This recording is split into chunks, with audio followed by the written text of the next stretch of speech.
እኔ እንደው የድንግል ማርያም ሕፃን ከመሆን በላይ የምፈልገው ነገር የለም። የእሷ ልጅ ሁኜ አድሎኝ ተገንቶ ነው።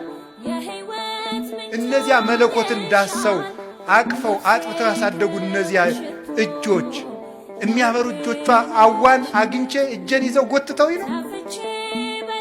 እግዚአብሔር የሰጠን እድል ነው እኮ እንደውም የድንግል ማርያም ልጅ መሆኑ። የእሱም ትሕትናው ነው። የእኔ እናት ለእናንተ ምናት ትሆናችሁ ልጅ አልሆንም ይባላል። ነውር ነው በእውነቱ። ዓመተ ምሕረት ብለን እኮ መቁጠር የጀመርነው ድንግል ማርያም ከማኅፀኗ ክርስቶስ ከተወለደ ጀምሮ ምሕረት መቁጠር ያስጀመረችን እናት እመቤታችን። አንዱ ሔዋን እኮ ፍዳ መቁጠር ነው ያስጀመረችን። ዓመተ ምሕረት ምሕረት እንድንቆጥር ያደረገችን እናት ማን? እመቤታችን። ዓይኗ ንጹሕ፣ ጴጥሮስ ተሳሳተ ተብሎ ተጽፏል። ሐዋርያት ተበተኑ ተብሎ ተጽፏል። አብርሃም በደለ ተብሎ ተጽፏል። ማርያም ይህን አረገች ተብሎ አልተጻፈም።